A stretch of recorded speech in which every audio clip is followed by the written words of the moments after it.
Hello students, happy new year. नव वर्ष की ढेर सारी शुभकामनाएं।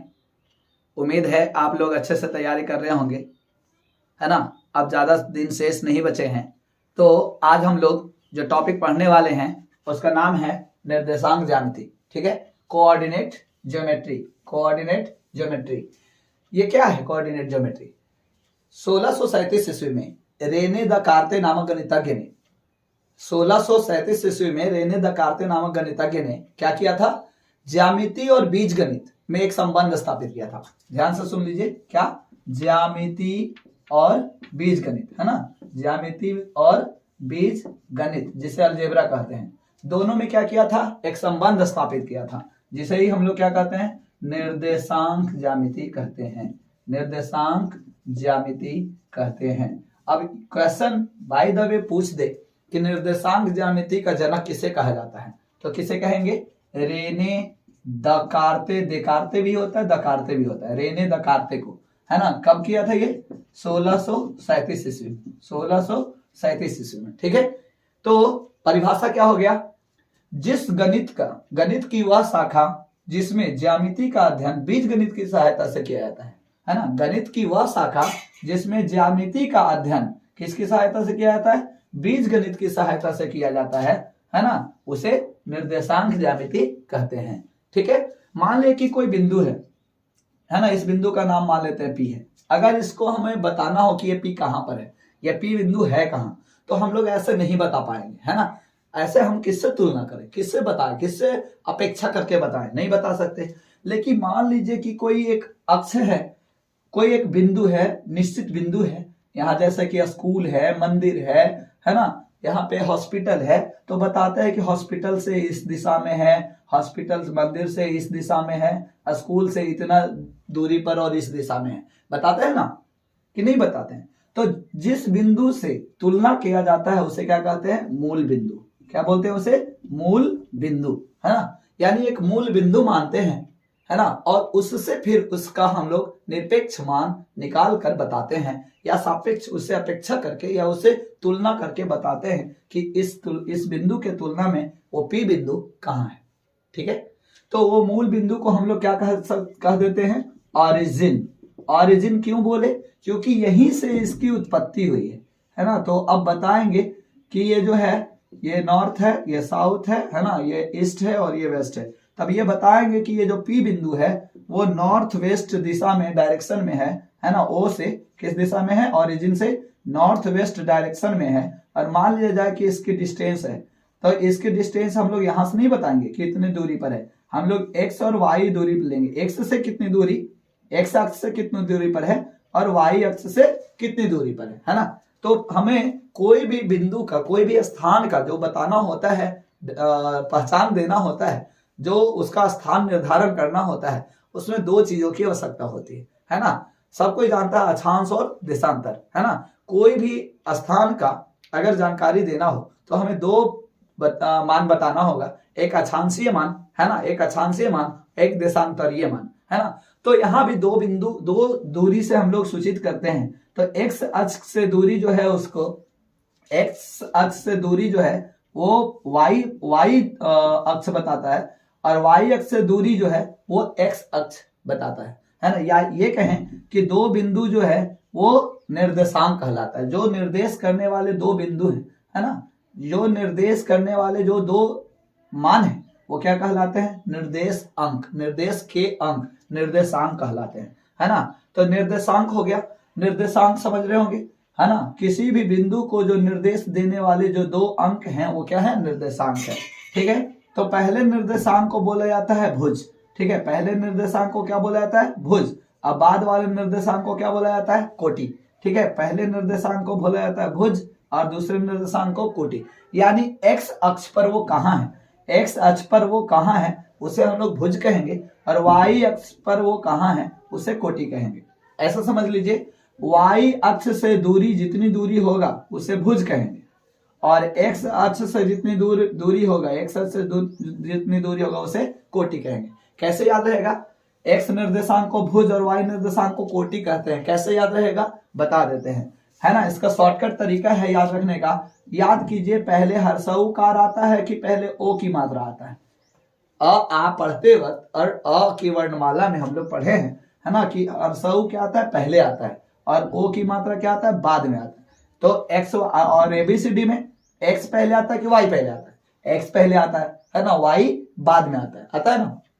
तो जो पहले आता है उसको पहले से संबोधित करेंगे, अर्थात एक्स निर्देशांक को क्या कहेंगे, भुज, और वाई निर्देशांक को क्या कहेंगे, कोटि।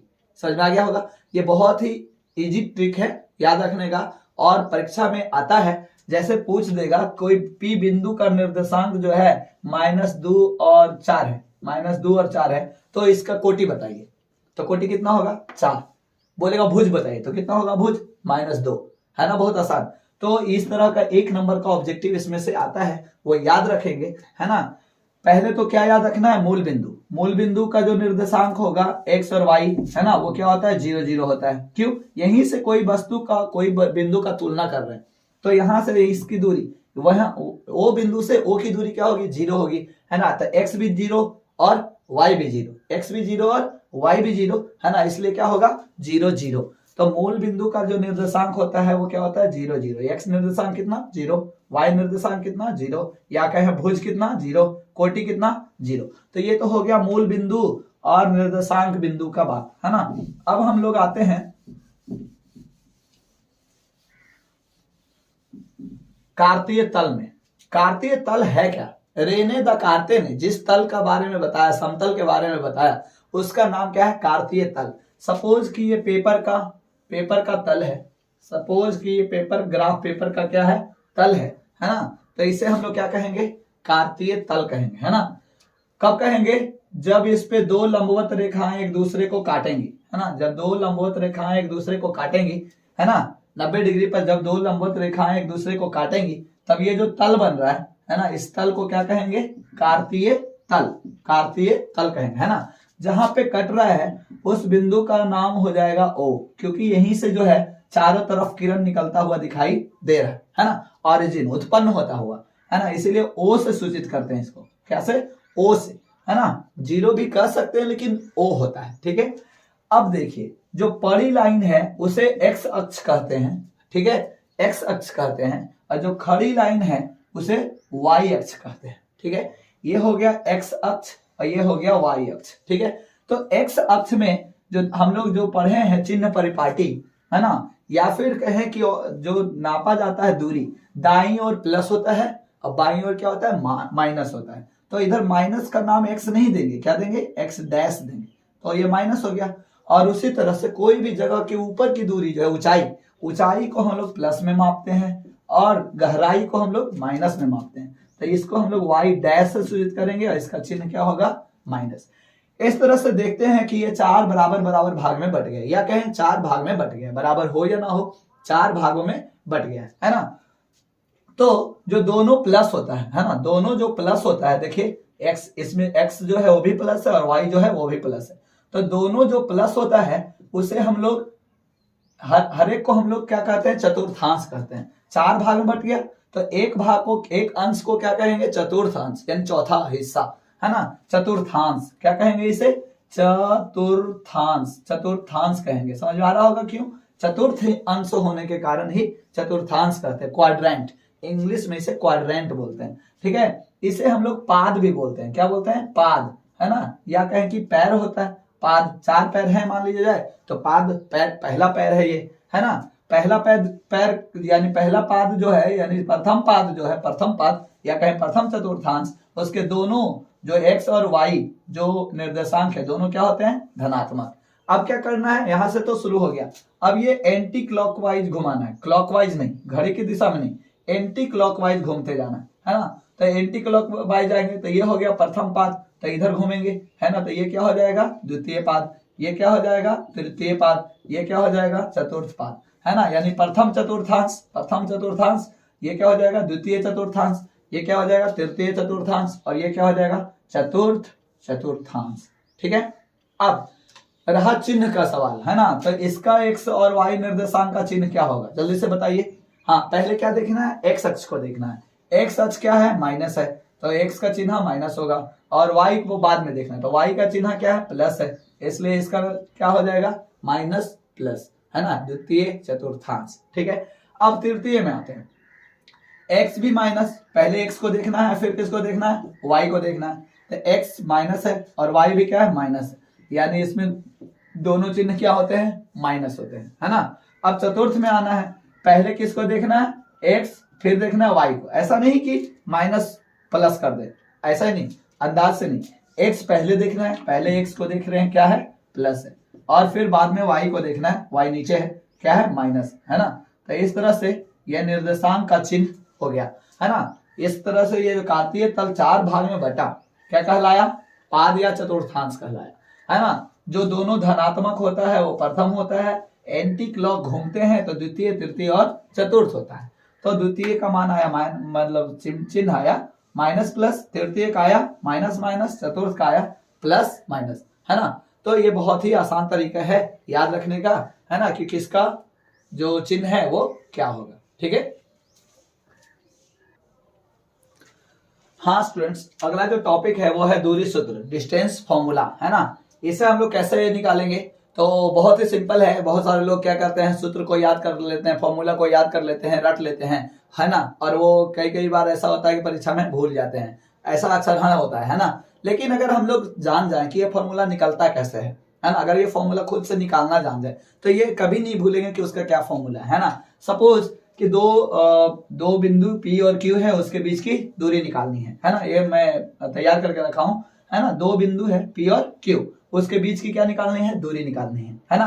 तो जैसा कि दिख रहा होगा आपको कि ये क्या है, समकोण त्रिभुज है ना। समकोण त्रिभुज है, तो समकोण त्रिभुज है तो ये नीचे वाला क्या होता है, आधार, और ये क्या हो गया, लंब, है ना। यहाँ पे दे देते हैं, कोई नाम दे देते हैं, PQR दे देते हैं, तो समझ में आ जाएगा, है ना। PR जो है वो क्या है, आधार, और QR जो है वो क्या है, लंब, और PQ को जो है वो क्या है, कर्ण, क्योंकि 90 डिग्री के सामने वाला क्या होता है, कर्ण। तो कर्ण निकालना है, दो बिंदु है, दोनों के बीच की दूरी निकालनी है ना। लेकिन निकालना कैसे है, ये समकोण त्रिभुज से निकालना जरूर है, लेकिन हम लोग को निर्देशांक का प्रयोग करके निकालना है, यानी कहने का मतलब है x और y अक्ष का प्रयोग करके निकालना है ना। तो देख लीजिए, यहाँ पे मान लीजिए कि x1 है, यहाँ x2 है ना। तो दोनों का डिफरेंस क्या हो जाएगा, ये x अक्ष पर है ना, x अक्ष पर की दूरी है, तो ये x1 और ये x2 मान लेते हैं। ठीक है, पता नहीं कितना है, x1 x2 x3 x4 कुछ भी हो सकता है, लेकिन अभी फिलहाल क्या मानते हैं इसको, x1 मानते हैं, इसको x2, तो क्या हो जाएगा, x2 माइनस x1 हो जाएगा ना। उसी तरह से ये y अक्ष है, y अक्ष पर की जो दूरी होती है, ये y अक्ष है, ये y अक्ष है, मतलब ये भी y अक्ष है ना। तो y अक्ष पर की जो दूरी होगी, दो बिंदु होगी, तो मान लीजिए कि ये y1 है और ये क्या है, y2 है, ये y1 है और ये क्या है, y2 है, तो y2 बड़ा है y1 से, तो इसका जो डिस्टेंस होगा वो क्या हो जाएगा, y2 माइनस y1 हो जाएगा। समझ रहे होंगे, इतना बहुत आसान है। फिर से समझिए, x अक्ष पर के दो बिंदु की दूरी है ना, तो यहाँ तो कैसे निकालेंगे, बड़ा x2 है ना, बड़ा कौन है, x2, छोटा कौन है, x1, तो दोनों के अंतर को ही हम लोग क्या कहेंगे, आधार। ठीक है, और यहाँ देखिए y अक्ष है, तो यहाँ देखिए, यहाँ पे जो है y1 है, और यहाँ Q के सामने जो है वो क्या है, y2 है यहाँ, तो दोनों के अंतर को ही हम लोग क्या कहेंगे, लंब कहेंगे, है ना, यानी y2 माइनस y1। समझ गए होंगे। अब निकालना क्या है, हम लोग को कर्ण निकालना है, तो हम लोग कर्ण के फॉर्मूला से, यानी कि PQ निकाल रहे हैं। कर्ण का फॉर्मूला क्या है, रूट अंडर, है ना, रूट अंडर लंब स्क्वायर प्लस आधार स्क्वायर, लंब स्क्वायर प्लस आधार स्क्वायर, या आधार स्क्वायर प्लस लंब स्क्वायर। ठीक है, वही फॉर्मूला ले लेते हैं कर्ण का, चूंकि कर्ण बराबर आधार का स्क्वायर माइनस लंब का स्क्वायर, है ना। पैथागोरीय प्रमेय से ये हो निकला है, पैथागोरीय प्रमेय, है ना। तो कर्ण का नाम क्या है, PQ है, दो बिंदु के बीच की दूरी। आधार कितना है, x2 माइनस x1 का क्या हो जाएगा, होल स्क्वायर, और क्या, सॉरी माइनस नहीं प्लस होगा, प्लस क्या होगा, लंब का स्क्वायर, लंब क्या है, y2 माइनस y1 का क्या हो जाएगा, होल स्क्वायर। तो बस यही फॉर्मूला है, यही फॉर्मूला को हम लोग क्या करना है, मेंशन करना है, पुट करना है, इसी फॉर्मूला पे वैल्यू रखना है, और दो बिंदु के बीच की दूरी आ जाएगी। ठीक है, बहुत ही आसान है, सिंपल है। कई लोग क्या करते हैं, बताता हूं, इसको अगर हम लोग उलट दें, है ना, उलट दें, अगर x1 में से x2 कर दें, ठीक है, तो क्या अंतर होगा, कोई अंतर होगा क्या, देखते हैं होता है कि नहीं होता है। अगर यहाँ पे y1 में से y2 घटा दे और उसका स्क्वायर करें, सपोज कि x1 में से x2 घटा रहे, x1 था मान लिया कि 3 और x2 था मान लिया कि 5, ठीक है। तो 3 में 5 घटाएंगे तो क्या होगा, -2 आएगा, और फिर -2 का स्क्वायर करेंगे तो क्या आएगा, 4 ही आएगा। और ऐसे 5 में 3 घटाएंगे तो क्या आएगा, 5 में 3 घटाएंगे तो आएगा 2, और 2 का स्क्वायर जो आएगा वो भी आएगा कितना, 4। अब अगर 3 में 2 घटाएंगे, 5 घटाएंगे तो आएगा -2, क्या आएगा, -2। इसका स्क्वायर भी करेंगे तो क्या आएगा, 4। इसका मतलब ये हुआ कि अगर हम इसे उलट दें, है ना, यानी x1 में से x2 घटाएं या x2 में से x1 घटाएं, वर्ग करने पर तो बराबर आएगा। वही बात यहाँ भी, y1 में से y2 घटाएं या y2 में से y1 घटाएं, वर्ग करने पर क्या आएगा, सेम आएगा। तो कई स्टूडेंट्स जो है कहते हैं कि नहीं ऐसे होगा, कई स्टूडेंट्स कहते हैं कि नहीं ऐसे होगा, मैंने ये याद किया है, मैंने ये याद किया है। अरे कुछ नहीं, दोनों सही है ना, दोनों का सेम फॉर्मूला है, कोई दिक्कत नहीं है। लेकिन अगर नियम से चलते हैं तो बड़ा में से छोटा घटेगा। अगर 2 आप इसे मान रहे हैं, है ना, तो 2 में से 1 घटाएंगे। अगर आप बड़ा को 2 मान रहे हैं तो 2 में से 1 घटाएंगे। ये सही फॉर्मूला ऊपर वाला है ना, लेकिन गलत कोई नहीं है, इससे भी आंसर सही आएगा और ये भी सही है। कई स्टूडेंट्स ये नहीं करते हैं, कई स्टूडेंट्स एक तीसरा तरीका निकाले हैं। क्या तीसरा तरीका निकाले हैं कि अगर कोई माइनस में हो, सपोज कि एक कोई नंबर माइनस में है, तो क्या करते हैं, वो माइनस वाला को बाद में लेते हैं, प्लस वाला को पहले लेते हैं, यानी जो बड़ा है उसमें से छोटा घटा लेते हैं, कोई दिक्कत नहीं। जैसे एग्जांपल लेता हूं, x बराबर मान लिया दिया हुआ है 2 और 5, ठीक है, और सॉरी x बराबर नहीं p बराबर, और q बराबर दिया हुआ है मान लिया कि 6 और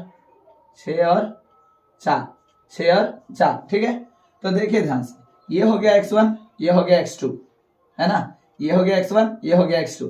तो x2 बड़ा है, x1 छोटा है, तो x2 माइनस x1 कर देंगे। क्या कर देंगे, x2 माइनस x1 का होल स्क्वायर।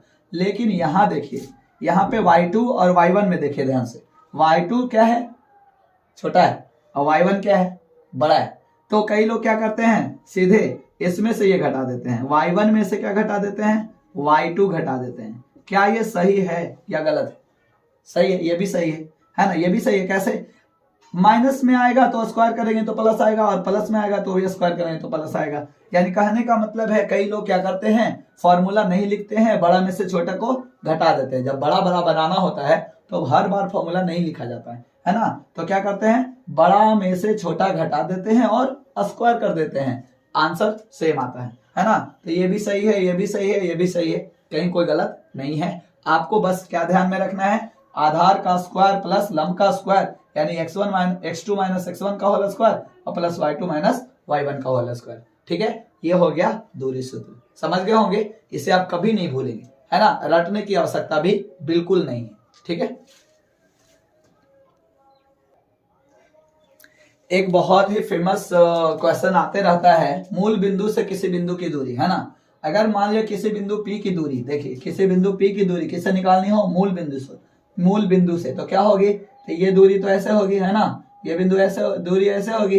तो हम लोग कैसे निकालेंगे, यानी ये x अक्ष से कितना डिस्टेंस पर है और ये y अक्ष से कितना डिस्टेंस पर है ना। तो कुछ नहीं, इसका मूल बिंदु से दूरी निकालना है, मूल बिंदु से दूरी, इसका फॉर्मूला सिंपल है, क्या, x square plus y square, मतलब जो x की दूरी होगी उसका स्क्वायर और जो y की दूरी होगी, है ना, मतलब जो y अक्ष होगा, जो y अक्ष होगा, जो x अक्ष पर का निर्देशांक होगा उसका स्क्वायर, और जो y अक्ष पर का निर्देशांक होगा प्लस उसका स्क्वायर, रूट अंडर कर देंगे, आ जाएगा। क्यों, जब भी हम लोग लेते हैं दूरी तो यहीं से लेते हैं, तो इसमें घटाने की जरूरत नहीं है ना। इसमें एक ही निर्देशांक होगा, कौन होगा, P में, P का निर्देशांक होगा x और y, है ना। तो जो x दिया हुआ रहेगा उसका स्क्वायर और प्लस जो y दिया हुआ रहेगा उसका स्क्वायर, और रूट अंडर कर देने पे ही क्या हो जाएगा, मूल बिंदु से दूरी निकल जाएगा। ये क्वेश्चन बार बार पूछता है ना। कैसे पूछता है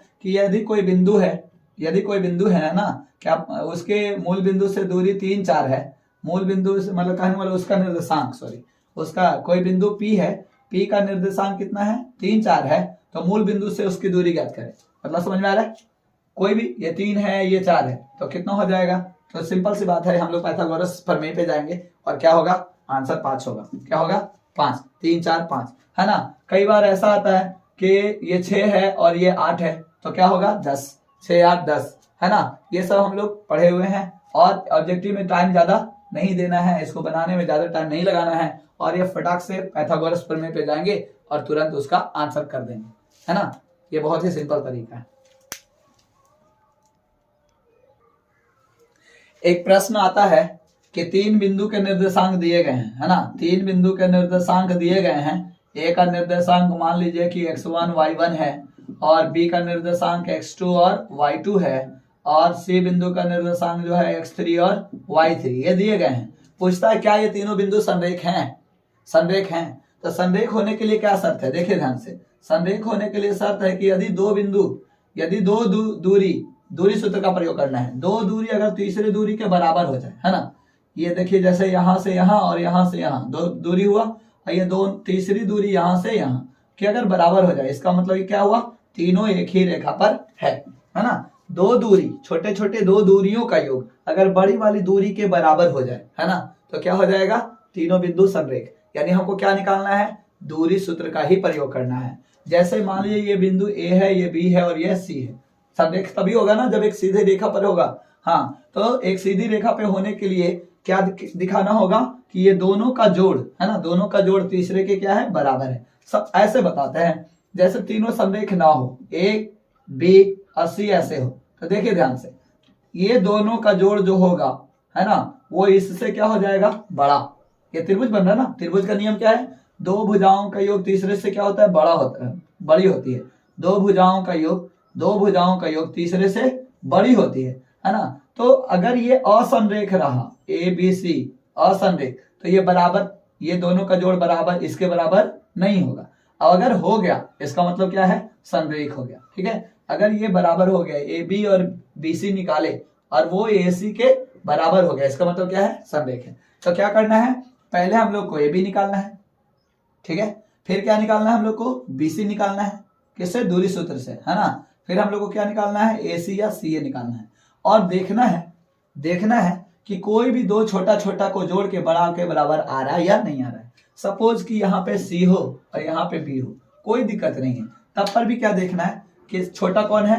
ए सी, ये है छोटा, और कौन है? बी सी, ये है छोटा। इन दोनों का जोड़ ए बी के बराबर आ रहा है कि नहीं आ रहा है ना। अगर A C plus B C equal to A B आ रहा है तो भी ये क्या हो जाएगा? संरेख हो जाएगा। यानी कोई भी 2 भुजा का जोड़ तीसरे के बराबर आ रहा है तो क्या होगा? संरेख होगा। इसका कोई फॉर्मूला नहीं है, दूरी सूत्र का प्रयोग करना है ना। दूरी सूत्र का प्रयोग कितनी बार करना है? 3 बार करना है। 3 बार निकालना है। तीनों में से अब लास्ट में चेक करना है कि 2 भुजा का जोड़ तीसरे के बराबर आ रहा है या नहीं। यानी 2 दूरी का योग तीसरी दूरी के बराबर आ रहा है या नहीं। आ रहा है तो संरेख है, नहीं आ रहा है तो संरेख नहीं। बस। एक प्रश्न आता है परिकेंद्र ज्ञात करना, ठीक है, कि एक त्रिभुज के ए बी सी शीर्ष दिए गए हैं। क्या दिए गए हैं? A B C, A B और सी निर्देशांक दिया हुआ रहेगा x1 y1, x1 y1, x2 y2, x3 y3। 3 बिंदु के निर्देशांक दिए गए हैं। एक त्रिभुज के तीनों शीर्ष के निर्देशांक दिए गए हैं। अब कहता है कि इस त्रिभुज के परिकेंद्र ज्ञात करें। क्या ज्ञात करें? परिकेंद्र ज्ञात करें। कैसे निकलेगा परिकेंद्र? तो सबसे पहले वो त्रिभुज समझ ले, है ना। मान ले कि परिकेंद्र क्या होता है? जो एक वृत्त के अंदर होता है। परि मतलब बाहर, परि मतलब चारों ओर, और है ना, केंद्र मतलब वृत्त का केंद्र, है ना। यानी ऐसा केंद्र जो त्रिभुज के चारों ओर वृत्त हो, है ना, त्रिभुज के चारों ओर वृत्त हो, उस त्रिभुज का केंद्र कहें, है ना, उस त्रिभुज का केंद्र निकालना है। ओ सॉरी, बार बार गलती हो जाता है। हाँ, इसका क्या निकालना है? केंद्र निकालना है। तो केंद्र जो होता है, परिकेंद्र जो होता है, वहां से एक नियम याद रखना है आपको। ये ज्यामिति का नियम है कि किसी भी त्रिभुज का जो परिकेंद्र या किसी भी वृत्त का जो परिकेंद्र है ना, उनके शीर्षों से दूरियां जो होती है, दूरियों का जो स्क्वायर है वो बराबर होता है, दोनों वर्ग, है ना। यानी कहने का मतलब, मान लीजिए कि ये जो है परिकेंद्र P है और शीर्ष जो है वो क्या है? ए बी और सी है ना। तो पी ए का स्क्वायर जितना होगा, पी ए का वर्ग जितना होगा, उतना ही किसका वर्ग होगा? पीबी का वर्ग होगा। ठीक है, समझ में आ रहा है। और उतना ही क्या होगा, पीसी का वर्ग होगा। क्या याद रखना है, याद यही रखना है कि परिकेंद्र में जो दूरी होता है, शीर्षों की जो दूरी का वर्ग होता है वो बराबर होता है। यानी P A square equal to P A बराबर पीबी होता है, पी ए बराबर पीबी, मतलब ये जो डिस्टेंस होता है शीर्षों से वो बराबर होता है ना। डिस्टेंस बराबर होता है तो उनका वर्ग भी क्या होगा, बराबर। वर्ग क्यों करेंगे, क्योंकि ये रूट में आता है। दूरी सूत्र का प्रयोग जब करते हैं क्या में आता है, रूट में। तो क्या कर लेंगे, वर्ग कर लेंगे। वर्ग कर लेंगे तो रूट क्या होगा, हट जाएगा, है ना, रूट हट जाएगा। ठीक है, जैसे कि आप दूरी सूत्र का क्या प्रयोग करेंगे, मान लिया है कि आप ए बी निकालते हैं, ए बी आप निकालते हैं, है ना। तो ए बी निकालते हैं तो क्या होता है, रूट अंडर होता है कि नहीं, root under x1 minus x2 का होल स्क्वायर। तो इस तरह से यहाँ पे हम लोग क्या लेंगे, स्क्वायर लेंगे। स्क्वायर लेंगे तो रूट का झंझट नहीं रहेगा, है ना।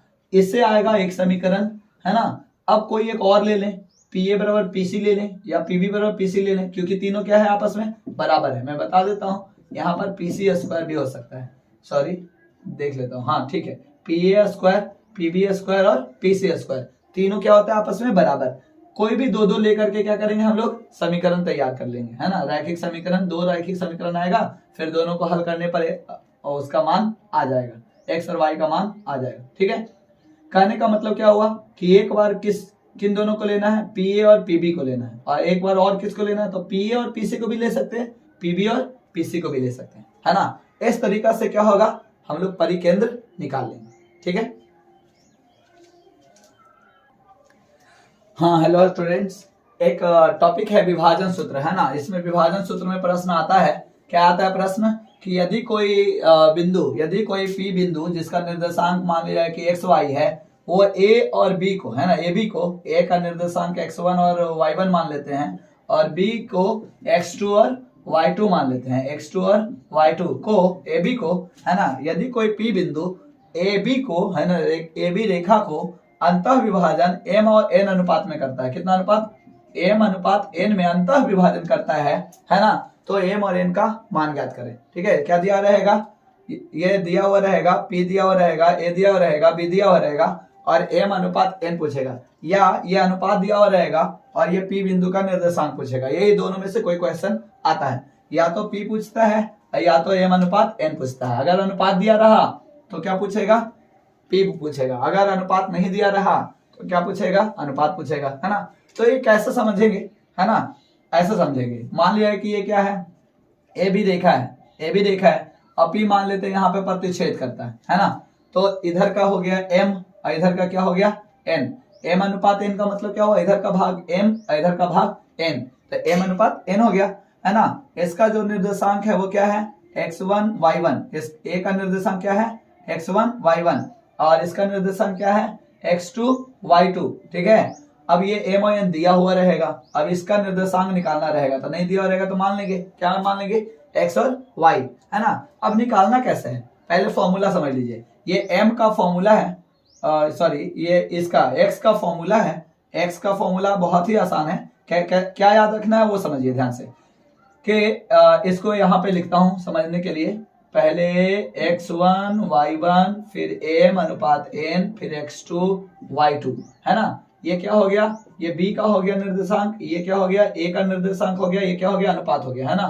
तो क्या ध्यान देना है, ध्यान ये देना है फॉर्मूला बनाते वक्त m को ले जाएंगे इधर x2 की तरफ और n को ले आएंगे किधर, x1 की तरफ, है ना। तो फॉर्मूला क्या हो जाएगा फॉर्मूला mx2 प्लस nx1। अब बाई में कौन जाएगा, ये दोनों का जोड़ जाएगा, टोटल। बाई में एवरेज निकालते हैं ना, औसत, औसत में क्या होता है, टोटल निकलता है नीचे, तो m प्लस n हो जाएगा, है ना। फिर से समझ लीजिए, m जो इधर है, इधर वाला है, m किधर वाला है, इधर वाला एक तरफ है, तो इसको गुना करना है b तरफ के x से, है ना। x निकाल रहे हैं ना, x निकाल रहे हैं, तो b के तरफ का x से गुना करेंगे, यानी किससे गुना करेंगे, x2 से। m को किससे करेंगे, x2 से, और n को किससे करेंगे, x1 से, है ना। और बाई में क्या जाएगा, m प्लस n। ठीक है, इसी तरह से y का भी फॉर्मूला है, y निकालने का फॉर्मूला क्या हो जाएगा, तो यहाँ पे अब उलट जाएगा, है ना, होगा वही, केवल y पे चला जाएगा, x पे जो गया था वो क्या पे चला जाएगा, y पे। ये जाएगा क्या, my2, और n किधर आएगा, इधर y1 तरफ, है ना। तो क्या हो जाएगा, my2 प्लस ny1 बटा m प्लस n। यही हो गया क्या, उस p बिंदु का निर्देशांक x और y, है ना। तो इस तरह से p बिंदु का निर्देशांक निकल जाएगा। ज्यादातर प्रश्न यही आता है कि अगर ये ए भी कोई रेखा है जिसका ए निर्देशांक बी निर्देशांक दिया हुआ है और अगर उसे अंतर विभाजन इतना अनुपात इतना में बढ़ता है तो आप उस पी बिंदु का निर्देशांक बताइए जो उसको इस अनुपात में बांट रहा है ना। तो हम लोग क्या करेंगे, इसी फॉर्मूले का यूज करेंगे। फॉर्मूला याद रखना बहुत ही सिंपल है। ध्यान देंगे क्या, ए का निर्देशांक इधर लिखेंगे, बी का निर्देशांक उधर लिखेंगे, अनुपात में जो बांट रहा है उसको बीच में रखेंगे। ध्यान देंगे कि एम वाला उधर जाएगा और एन वाला इधर आएगा, है ना। इस तरह से अगर x निकाल रहे हैं तो x से गुना करेंगे, y निकाल रहे हैं तो y से गुना करेंगे और बटा में क्या होगा, दोनों का योग, m प्लस n, अनुपातों का योग होगा नीचे, है ना, अनुपातों का योग। समझ गए होंगे फॉर्मूला, बहुत ही इजी है, याद रखना भी बहुत ही आसान है ना, और ये सॉल्व करना भी उतना ही आसान है।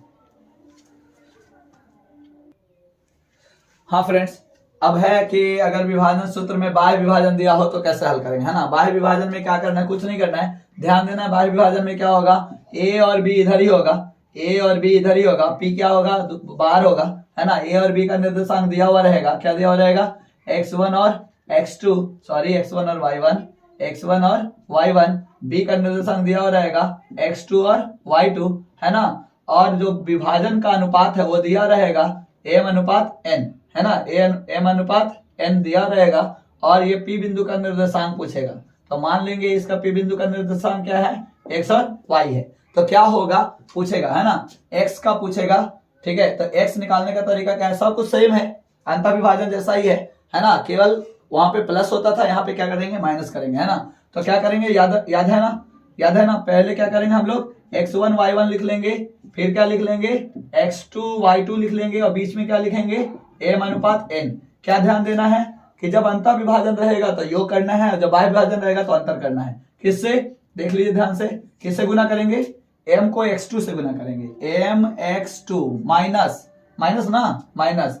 अब n को किससे गुना करेंगे, x1 से गुना करेंगे, तो क्या हो जाएगा, n x1 बाई, नीचे क्या होगा, प्लस की माइनस नहीं, क्योंकि बाह्य विभाजन हो रहा है ना, तो क्या होगा, माइनस m माइनस n। ये हो गया x का मान। y का मान भी निकालना उतना ही सिंपल है। अब जब y निकालेंगे तो ये जो क्या हो, जो x पे गया था वो किस पे जाएगा, y पे जाएगा, है ना। ये भी जो x पे गया था वो किस पे जाएगा, y पे आएगा, ठीक है। तो क्या हो जाएगा, my2 minus ny1 by m minus n। इस तरीका से हम लोग सॉल्व कर लेंगे और आसानी से सॉल्व हो जाएगा, ठीक है। इसे याद रखेंगे।